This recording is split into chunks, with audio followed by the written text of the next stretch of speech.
Hello and welcome to prep Mitra TET. आज हम यहाँ पे एक बार फिर से जो हमारी टीचिंग एप्टीट्यूड की सीरीज चल रही है उसकी नेक्स्ट वीडियो के साथ यहाँ पे हाजिर है।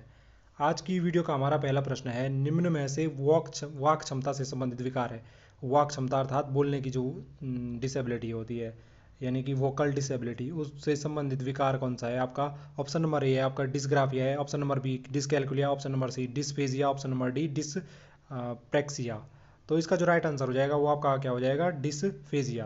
तो जो डिसफेजिया डिसेबिलिटी होती है इसके अंतर्गत जो हमारा व्यक्ति होगा वो बोलने में उसे क्या होती है? दिक्कत होती है, शब्दों का हेर फेर कर लेता है, वो बातचीत नहीं कर पाता है ठीक से। जो बाकी आपके यहाँ पे दिख रहे हैं डिसेबिलिटीज़, जैसे कि यहाँ पे डिस्ग्राफिया है, वो आप जानते हो कि लिखने से संबंधित क्या होती है? दिक्कत होती है, वहाँ पे लिखने में क्या होती है? उसको दिक्कत होती है। तो वो लेखन विकार भी कहलाता है। कौन सा? डिस्ग्राफिया। दूसरा है आपका जैसे यहाँ पे डिसकैलकुलिया, तो ये आपके जो कैलकुलेशन से रिलेटेड दिक्कत होती है, जोड़ घटाना गुणा भाग, उसमें दिक्कत होगी। और जो लास्ट है यहाँ पे जैसे डिस्प्रेक्सिया, इसमें जो मोटर स्किल होती हैं उनसे संबंधित दिक्कत होती है। मोटर स्किल जैसे कि गतिक कौशल कहते हैं जिन्हें, जैसे कि फाइन मोटर स्किल भी होता है, ग्रॉस मोटर स्किल भी होता है।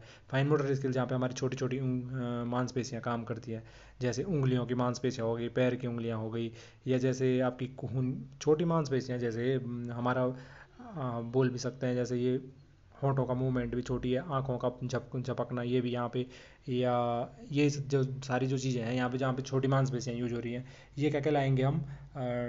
फाइन मोटर स्किल कहलाएंगे। ग्रॉस मोटर स्किल कहलाएगा जहाँ पे बड़ी मांसपेशियाँ यूज होती हैं, जैसे कि पैर की उठना बैठना, चलना फिरना, दौड़ना कूदना, वजन उठाना, ये सारी चीज़ें। तो वहाँ पे वो कहलाएगा हमारा ग्रॉस मोटर स्किल। तो जो ये वाला डिसेबिलिटी होती है इसमें इन जो ये हमारी गतिक कौशल हैं इसमें कुछ ना कुछ क्या होती है? दिक्कत होती है। तो ये थे बाकी जो आपके यहाँ पे डिसेबिलिटी दे रखी है उनका एक्सप्लेनेशन। नेक्स्ट क्वेश्चन देखते हैं अपना। नेक्स्ट क्वेश्चन था हमारा डॉट डॉट डॉट के अनुसार पाठ्यक्रम शिक्षक के हाथ में एक साधन है जिससे वह अपने विद्यालय में अपने उद्देश्य के अनुसार अपने छात्र को कोई भी रूप दे सकता है। ये कथन किसका है? ऑप्शन नंबर ए आपका फ्रोबेल का, ऑप्शन नंबर बी आपका जॉन डीवी का, ऑप्शन नंबर सी आपका स्पीयरमैन का, ऑप्शन नंबर डी है आपका कनिंघम का। तो जो ये कथन है ये किसका है? कनिंघम का। तो बेसिकली जो कनिंघम थे इन्होंने ये कथन दे रखा है कि पाठ्यक्रम जो है वो शिक्षक के हाथ में एक साधन है जिससे वो अपने विद्यालय में अपने उद्देश्य के अनुसार अपने छात्र को कोई भी रूप दे सकता है। तो आप जानते हो कि करिकुलम एक चीज़ होती है, क्या होता है? पाठ्यक्रम।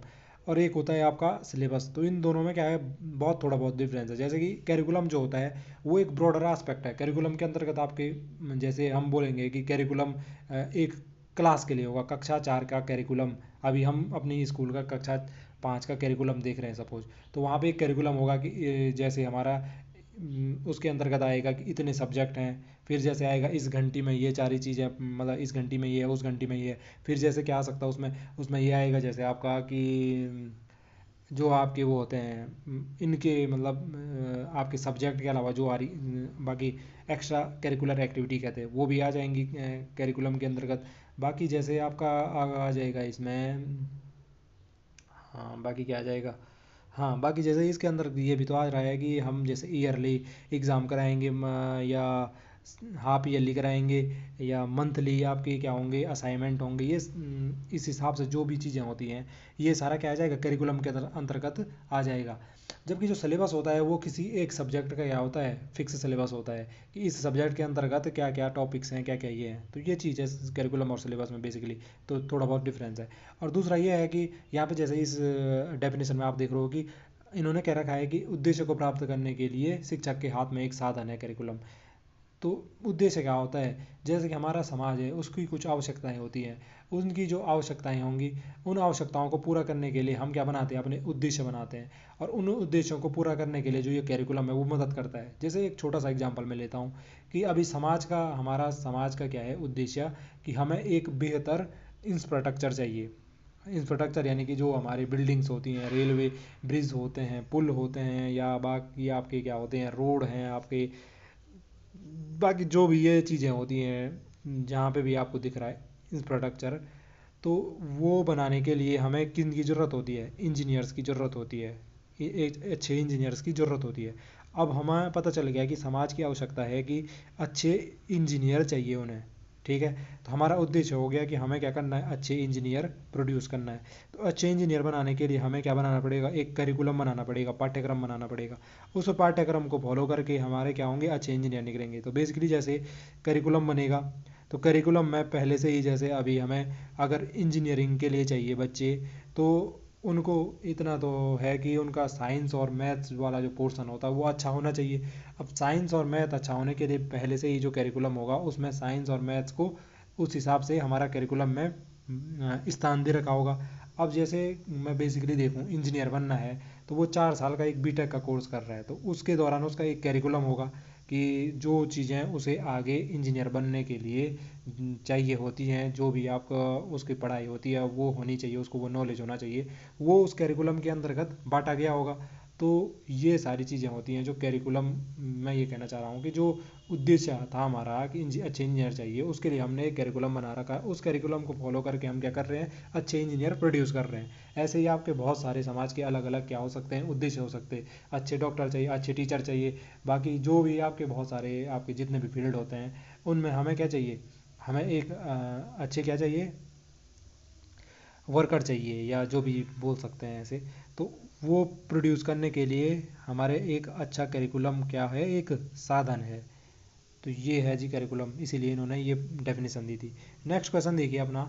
नेक्स्ट क्वेश्चन कह रहा है कि एकेडमिक बैंक ऑफ क्रेडिट का संबंध है। ऑप्शन नंबर ए है आपका प्राथमिक शिक्षा से, ऑप्शन नंबर बी है आपका माध्यमिक शिक्षा से, ऑप्शन नंबर सी है आपका उच्च माध्यमिक शिक्षा से, ऑप्शन नंबर डी है आपका उच्च शिक्षा से। तो जो ये एकेडमिक बैंक ऑफ क्रेडिट है इसका संबंध उच्च शिक्षा से है। उच्च शिक्षा यानी कि जो हमारी कॉलेज एजुकेशन होती है उससे है। और कॉलेज एजुकेशन का जो ये यहाँ पे दे रखा है एकेडमिक बैंक ऑफ क्रेडिट, ये उच्च शिक्षा में कैसे काम आता है। तो बेसिकली जो एकेडमिक बैंक ऑफ क्रेडिट, सबसे पहले आपको ये पता होना चाहिए, ये जो न्यू एजुकेशन पॉलिसी 2020 आई है उसमें ये बात कही गई है कि एकेडमिक बैंक ऑफ क्रेडिट का क्या किया जाएगा, गठन किया जाएगा। एकेडमिक बैंक ऑफ क्रेडिट क्या होता है कि इसमें मतलब जैसे हम अभी किसी संस्थान में क्या लेंगे, अपना एडमिशन कराएंगे, तो फिर क्या होगा, हम एकेडमिक बैंक ऑफ क्रेडिट में हमारा रजिस्ट्रेशन भी हो जाएगा वहाँ पे। अब जैसे ही पहले क्या होता था कि अगर 4 साल का कोर्स है, आपने बीच में छोड़ दिया और आपने मतलब पढ़ाई छोड़ दी बीच में, तो आपको डिग्री नहीं मिलती थी, क्योंकि कोर्स कंप्लीट तो 4 साल बाद माना जाएगा। अब इसमें एकेडमिक बैंक ऑफ क्रेडिट में क्या चीज़ हो गई, एक तो आपके जो यहाँ पे आपका कोर्स है वो स्प्लिट हो गया। जैसे कि अभी अगर आप 4 साल का कोर्स था या 3 साल का कोर्स था और आपने 1 साल किया, तो आपको क्या मिल जाएगा, सर्टिफिकेट मिल जाएगा। अगर आपने 2 साल कर दिया तो आपको डिप्लोमा मिल जाएगा। और अगर आपने यहाँ पे 3 साल पूरा कर दिया तो आपको डिग्री मिल जाएगी। तो ये है जी यहाँ पे एक तो ये फ़ायदा है कि क्या हो गया, अलग अलग लेवल पे आपको अलग अलग जो है आपकी डिग्री सर्टिफिकेट जो भी मिलना है वो मिल रहा है। ऐसा नहीं है कि आप बीच में छोड़ रहे हो तो आपका नुकसान हो जा रहा है। दूसरा, इसमें मल्टीपल एंट्री और एग्जिट सिस्टम है। बोले तो कि जैसे अभी हमने एक जगह एडमिशन लिया एक कॉलेज में, और हमने वहाँ 3 साल का कोर्स था, हमने एक ही साल किया छोड़ दिया, तो हमारा जो एकेडमिक बैंक ऑफ क्रेडिट है उसमें हमारा जो ये डाटा है वो क्या है, सेव है। अगर मैं चाहूँ, मुझे फिर से टाइम मिल गया और मैं चाहता हूँ कि मैं फिर से अपनी पढ़ाई पूरी करूँ, मैं किसी और कॉलेज से भी जाऊँगा और वहाँ एडमिशन लूँगा, तो जहाँ पे मेरा छूट रखा था वहीं से क्या हो जाएगा, वो क्या हो जाएगा, वो डाटा क्योंकि वहाँ सेव है, तो मेरा वहीं से क्या हो जाएगा, फिर से वो कोर्स शुरू हो जाएगा और मैं उस चीज़ को पूरा भी कर सकता हूँ। तो ये है मल्टीपल एंट्री और एग्जिट सिस्टम भी है इसमें। नेक्स्ट क्वेश्चन क्या है हमारा, निम्नलिखित में से कौन सी शिक्षा मनोविज्ञान की सर्वाधिक व्यक्तिनिष्ठ विधि है। ऑप्शन नंबर ए आपका अंतर्दर्शन विधि, ऑप्शन नंबर बी आपका बहिर्दर्शन विधि, ऑप्शन नंबर सी आपका अवलोकन विधि, ऑप्शन नंबर डी है आपका एक्सपेरिमेंटेशन। तो इसका जो राइट आंसर हो जाएगा वो क्या हो जाएगा आपका, वो हो जाएगा आपका अंतर्दर्शन विधि, इंट्रोस्पेक्शन। ये क्या होता है, इंट्रोस्पेक्शन। इंट्रोस्पेक्शन में क्या होता है कि बेसिकली अंतर्दर्शन का मतलब हुआ कि हम क्या कर रहे हैं, हम अपना जो है, अपना जो निरीक्षण है वो खुद कर रहे हैं। हम जैसे अभी बोलते हैं ना कि ध्यान लगाओ, ये करो, तो हम क्या करते हैं कि हम जैसे अभी शाम को सोने से पहले आपने क्या किया कि आपने सोचा कि हमने दिन में क्या क्या चीज़ें की, कैसे की, अपना कुल मिला के अपना खुद ही विश्लेषण किया। तो सबसे ज़्यादा व्यक्तिनिष्ठ क्या हो जाएगा, यही विधि हो जाएगी, कौन सी, अंतर्दर्शन विधि। बाकी एक्सट्रोस्पेक्शन में जहाँ बहिर्दर्शन है या ऑब्जर्वेशन अवलोकन, तो ये तो एक मतलब एक ही उसी के अंतर्गत आ गई टर्म। जैसे एक्सट्रोस्पेक्शन है बहिर्दर्शन, यानी कि बाहर से कोई दूसरा व्यक्ति हमारा क्या कर रहा है, निरीक्षण कर रहा है। ऑब्जर्वेशन तो वही हुआ निरीक्षण करना, जैसे कि वो देख रहा है उसको, अवलोकन कर रहा है उसका। और तीसरा है एक्सपेरिमेंटेशन, तो यहाँ पे तो मतलब स्पेशली आपका एक्सपेरिमेंटेशन पे हम पहले ही, जैसे एक्सपेरिमेंटेशन में ये हो सकता है कि हम जैसे कोई टेस्ट ले रहे हैं, वैसे ये तो बहुत डीप हो जाएगा अगर समझाएंगे इसको, पर एक्सपेरिमेंटेशन में ये समझ सकते हो जैसे कोई टेस्ट ले रहा है अगर, तो वो हम किसी चीज़ को देखने के लिए उसका टेस्ट ले रहे हैं तो वो एक्सपेरिमेंटेशन में आ जाएगा। बाकी जैसे सबसे ज़्यादा व्यक्तिनिष्ठ विधि तो कौन सी हो जाएगी, इंट्रोस्पेक्शन ही हो जाएगी, अंतर्दर्शन विधि। तो इसका राइट आंसर हो जाता अंतर्दर्शन विधि। नेक्स्ट क्वेश्चन देखते हैं अपना। तो नेक्स्ट क्वेश्चन था हमारा, प्रचलित योजनाओं में नई जानकारी जोड़ने को किस नाम से जाना जाता है। ऑप्शन नंबर ए आपका समायोजन, ऑप्शन नंबर बी है आपका साम्य धारण, ऑप्शन नंबर सी है आपका आत्मसातकरण और ऑप्शन नंबर डी है आपका संगठन। तो इसका जो राइट आंसर हो जाएगा वो आपका क्या हो जाएगा, समायोजन हो जाएगा। नए ज्ञान को जोड़ना क्या कहलाता है, समायोजन कहलाता है। कैसे कि जैसे जो पियाजे थे, इन्होंने जब भी ज्ञान का जो निर्माण होता है वो कैसे होता है उसके भी बारे में बताया था। तो उन्होंने क्या कहा था कि सबसे पहले तो हम क्या करते हैं, अनुकूलन करते हैं। अनुकूलन कैसे करेंगे कि जैसे हम किसी परिस्थिति में रहेंगे तो वहाँ पे क्या होगा, हमें बहुत सारे अनुभव होंगे। उस अनुभवों के आधार पे हमारे अंदर हम उन चीज़ों का अनुकूलन करेंगे, अवलोकन करेंगे और हमारे अंदर एक ज्ञान का निर्माण होगा। जैसे कि अभी एक बालक है, उसने देखा कि 4 पैर और 1 पूँछ वाली बिल्ली थी, तो उसके दिमाग में ये क्या हो गया, ज्ञान का प्रत्यय बन गया कि हाँ 4 पैर वाली और 1 पूँछ होती है जिसकी वो बिल्ली होती है। अब कुछ समय बाद क्या हुआ कि उस बच्चे ने एक कुत्ता देखा, उसके भी क्या थे, 4 पैर थे और पूँछ थी। तो उसको क्या होगा, आत्मसातकरण होगा। आत्मसातकरण का अर्थ है कि पूर्व ज्ञान के आधार पे, जो कि उसके दिमाग में पहले से ज्ञान था कि 4 पैर और 1 पूँछ वाली बिल्ली होती है, उसने उस कुत्ते को भी क्या कहा, वो बिल्ली है। तो वो क्या कहलाएगा, आत्मसातकरण कहलाएगा। जब उसने पूर्व ज्ञान के आधार पे क्या किया, यहाँ पे ये चीज़ देखी कि उसके भी 4 पैर और पूँछ है, तो वो बिल्ली हो गई। लेकिन अब उसे पता चला कि ये बिल्ली तो है नहीं, ये तो कुत्ता है। ये क्या है, कुत्ता है, वो बिल्ली है नहीं। फिर उसे बताया गया कि ये कुत्ता है तो इसकी क्या क्या विशेषताएं हैं, ये चीज़ है। तो उसके दिमाग में क्या होगा, अब कुत्ते के लिए अलग प्रत्यय बनना है। तो उस अलग प्रत्यय को बनाने के लिए उसने जो उसका प्रीवियस नॉलेज था कि 4 पैर और पूँछ वाली बिल्ली होती है, अब उसे ये बनाना पड़ेगा, उसमें ऐड करनी पड़ेंगी नई जानकारियाँ कि हाँ जी 4 पैर और पूँछ वाली सिर्फ बिल्ली ही नहीं होती है, और बिल्ली कुत्ता भी होता है, और कुत्ते और बिल्ली में क्या क्या फ़र्क हैं वो भी उसके दिमाग में बैठ मतलब वो ज्ञान का प्रत्यय बन जाएगा। तो वो जो नया जानकारी ऐड होती है प्रीवियस नॉलेज में, वो क्या कहलाता है, समायोजन कहलाता है। तो ये है जी, एसिमिलेशन होता है समायोजन, और एकोमोडेशन या एडप्टेशन होता है क्या, आत्मसातकरण। तो ये था जी आपका, नई जानकारी को ऐड करना क्या कहलाएगा, समायोजन कहलाएगा। नेक्स्ट क्वेश्चन देखते हैं अपना। नेक्स्ट क्वेश्चन है हमारा, परिवार एक साधन है। ऑप्शन नंबर ए अनौपचारिक शिक्षा का, यानी कि informal education. Option number B औपचारिक शिक्षा का अर्थात formal education. Option number C आपका दूरस्थ शिक्षा का अर्थात distance learning. Option number D आपका गैर औपचारिक शिक्षा का अर्थात नॉन फॉर्मल एजुकेशन का। परिवार कौन किस वाले एजुकेशन का एक साधन होगा, तो ये हो जाएगा आपका अनौपचारिक शिक्षा का, इनफॉर्मल एजुकेशन का। अनौपचारिक, सबसे पहले तो फॉर्मल एजुकेशन में ब्रीफली बताऊँ तो फॉर्मल जो एजुकेशन होता है, औपचारिक शिक्षा, तो जो हमारी स्कूलों में दी जाती है, स्कूल कॉलेजों में, वो क्या होती है, हमारी फॉर्मल एजुकेशन होती है। और जो इनफॉर्मल एजुकेशन होती है, वो जो हम परिवार में सीख रहे, समाज में सीख रहे, दोस्तों से सीख रहे, तो ये क्या कहलाएगी, इनफॉर्मल एजुकेशन कहलाएगी।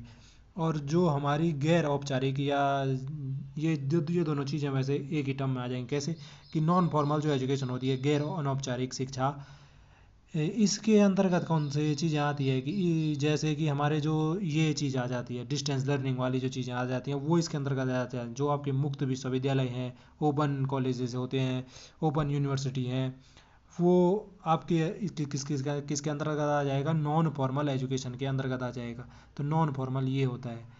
तो आप समझ गए होंगे बेसिकली।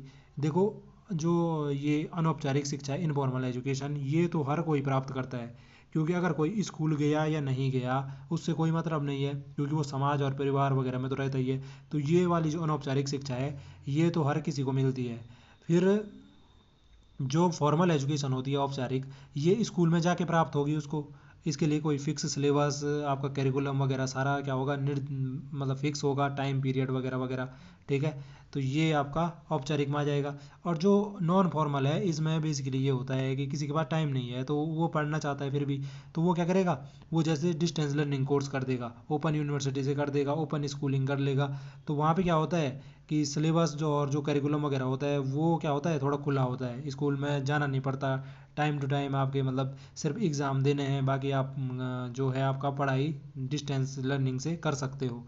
तो ये सारी चीज़ें आती हैं नॉन फॉर्मल के अंतर्गत। तो परिवार कौन सा साधन हो गया, ये इनफॉर्मल एजुकेशन हो गया। तो नेक्स्ट क्वेश्चन देखते हैं अपना। नेक्स्ट क्वेश्चन है हमारा, बच्चों में नैतिकता की स्थापना के लिए सर्वोत्तम मार्ग है। ऑप्शन नंबर ए आपका, उन्हें धार्मिक पुस्तक पढ़ना, शिक्षक का आदर्श रूप में व्यवहार करना, उन्हें उनका मूल्य शिक्षा पर मूल्यांकन करना, उन्हें प्रातःकालीन सभा में उपदेश देना। तो बेसिकली यहाँ पे देखें, यहाँ पे आपको सारे ऑप्शन लग रहे होंगे कि हाँ सारे ऑप्शन नैतिकता के स्थापना के लिए अच्छे हैं, लेकिन यहाँ पे बोल रखा सबसे सर्वोत्तम मार्ग कौन सा है। तो जो सबसे सर्वोत्तम मार्ग है इन सब में, वो है आपका क्या, शिक्षक का आदर्श रूप में व्यवहार करना। शिक्षक का आदर्श रूप में व्यवहार करना क्या हो जाएगा, सर्वोत्तम मार्ग होगा नैतिकता स्थापित करने के लिए। तो बेसिकली जो शिक्षक होता है वो उसको क्या मानते हैं, जो बच्चे होते हैं वो रोल मॉडल मानते हैं। रोल मॉडल मानते हैं तो जैसा आपके सामने शिक्षक होगा वो बच्चे क्या करेंगे, शिक्षक को फॉलो करते हैं। तो शिक्षक अगर अच्छे आदर्श व्यवहार वाला हुआ, नैतिकता वाला हुआ, तो बच्चों में भी वो चीज़ें क्या हो जाएंगी, अपने आप डेवलप हो जाएंगी। तो नैतिकता की स्थापना के लिए सर्वोत्तम मार्ग कौन सा होगा, शिक्षक का आदर्श रूप में व्यवहार करना। नेक्स्ट क्वेश्चन है हमारा, निचली कक्षाओं में शिक्षण की खेल पद्धति मूल रूप से आधारित है। ऑप्शन नंबर ए शारीरिक शिक्षा कार्यक्रम के सिद्धांतों पर, ऑप्शन नंबर बी शिक्षण पद्धतियों के सिद्धांत पर, ऑप्शन नंबर सी विकास एवं वृद्धि के मनोवैज्ञानिक सिद्धांतों पर, ऑप्शन नंबर डी शिक्षण के समाज शास्त्रीय सिद्धांतों पर। तो इसका जो राइट आंसर हो जाएगा वो आपका क्या हो जाएगा, ऑप्शन नंबर सी हो जाएगा। कौन सा ऑप्शन हो जाएगा, option number C right answer हो जाएगा।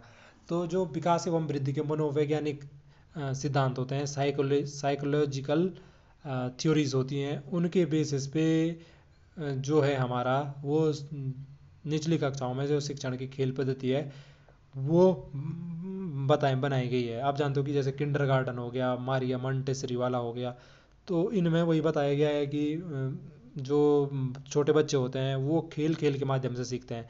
तो कुल मिला के जो मनोवैज्ञानिक आपका एस्पेक्ट था उसने ये चीज़ें बताई थी हमारी। मनोवैज्ञानिक जो आपके पक्ष था उन्होंने ये चीज़ें बताई थी कि बच्चे को खेल के द्वारा ज़्यादा समझ में आता है छोटे बच्चों को, इसीलिए जो प्ले ग्रुप स्कूल होते हैं वो बनाए गए हैं। तो कौन सा ऑप्शन सही हो जाएगा, किस पे आधारित है, विकास एवं वृद्धि के मनोवैज्ञानिक सिद्धांतों पे। नेक्स्ट क्वेश्चन है हमारा, तो नेक्स्ट क्वेश्चन है हमारा, परिवार एवं पास पड़ोस बच्चों के समाजीकरण की, ऑप्शन नंबर ए मनोवैज्ञानिक एजेंसियां, ऑप्शन नंबर बी प्राथमिक एजेंसियां हैं, ऑप्शन नंबर सी मध्य एजेंसियां हैं, ऑप्शन नंबर डी द्वितीयक एजेंसियां हैं। तो इसका जो राइट आंसर हो जाएगा वो हो जाएगा आपका क्या, प्राथमिक एजेंसियां हैं। तो जो परिवार एवं पास पड़ोस होता है वो आपके समाजीकरण की कौन सी अवस्था होती है, प्राथमिक एजेंसी होती है। बेसिकली समाजीकरण की दो एजेंसियां होती है, एक होती है प्राथमिक एजेंसी, एक होती है द्वितीयक एजेंसी, प्राइमरी एंड सेकेंडरी। तो प्राथमिक एजेंसी में एक तो परिवार आ जाता है और आस पड़ोस आ जाता है। बाकी जो सेकेंडरी आपका एजेंसी है उसमें आपका विद्यालय आ जाएगा, आपका जैसे आपका कोई धार्मिक संस्थान है, जैसे आपका मंदिर हो गया, मस्जिद हो गया, चर्च हो गया, जो भी होता होगा आपका वो आ जाएंगी। बाकी जो भी आपकी बाहरी जो संस्थाएं होती हैं वो इसके अंतर्गत आ जाती हैं सेकेंडरी एजेंसी में। और प्राथमिक एजेंसी में आता है परिवार और पास पड़ोस जो बिल्कुल नज़दीक का होता है। बेसिकली जब बच्चा शैशवावस्था में रहता है तो उस टाइम की जो स्टेज होती है उसमें उसको सबसे ज़्यादा प्रभावित कौन सी एजेंसी करती है, प्राथमिक एजेंसी करती है। उसके बाद जैसे ही वो बाहर निकलना शुरू करता है, स्कूलिंग होना शुरू होती है जैसे ही उसकी, तो वो कहीं ना कहीं क्या हो जाता है, जो बाकी जो सिस्टम है, सेकेंडरी जो सिस्टम है, एजेंसी है, उसमें आ जाता है। तो जो ब्रॉडर सेंस में उसका जो आपका समाजीकरण होगा वो सेकेंडरी एजुकेशन में आने पे होता है। तो जो हमारा यहाँ पे ऑप्शन था कि समाजीकरण की कौन सी अवस्था है, परिवार पास पड़ोस, तो वो है हमारी प्राथमिक एजेंसी। नेक्स्ट हमारा फाइनल क्वेश्चन है इस वीडियो का कि किंडरगार्टन विधि का प्रतिपादन किसने किया। किंडरगार्टन विधि है जो उसका प्रतिपादन किसने किया था। ऑप्शन नंबर ए आपका फ्रोबेल, ऑप्शन नंबर बी आपका मोंटेसरी, ऑप्शन नंबर सी आपका कुक और ऑप्शन नंबर डी है आपका डॉल्टन। तो इसका जो राइट आंसर हो जाएगा वो आपका हो जाएगा फ्रोबेल। किंडरगार्टन विधि के प्रतिपादक कौन थे, फ्रोबेल थे। आप जानते हो कि आजकल किंडरगार्टन जो मेथड है वो हर जगह फॉलो होता है। जो हमारा क्लास 1 से पहले का जो सिस्टम होता है वो किंडरगार्टन कहलाता है, जहाँ पे प्ले ग्रुप स्कूल आते हैं, आपके आपकी बालवाड़ी हो गई, जैसे अभी जो केंद्रीय विद्यालय हैं उनमें बाल वाटिका नाम से चलता है। तो जहाँ पे ये आपका क्या होता है कि जो कक्षा 1 से पहले की जो क्लासेस होती है बच्चों के लिए वो किंडरगार्टन के अंतर्गत आती हैं। वहाँ पे जो बच्चे होते हैं वो क्या करते हैं, आपस में बातचीत करके, आपस में जो सहयोगात्मक कार्य होते हैं उनके द्वारा या खेल खेल के द्वारा क्या करते हैं, चीज़ों को सीखते हैं। तो ये थे जी किंडरगार्टन विधि, और ये हमारा क्या था, इस वीडियो का फाइनल क्वेश्चन था। आई होप जो ये वीडियो है वो आपको अच्छी लगी होगी। अगर आपको वीडियो पसंद आई है तो प्लीज़ वीडियो को लाइक और शेयर करें, ताकि ज़्यादा से ज़्यादा लोगों तक ये वीडियो पहुँचे। और अगर आप चैनल पर नहीं हैं तो चैनल को सब्सक्राइब करें, ताकि हमें इसी प्रकार की वीडियो बनाने का मोटिवेशन मिलता रहे। तो फिर मिलते हैं किसी नई वीडियो में, तब तक के लिए आपको bye bye and take care.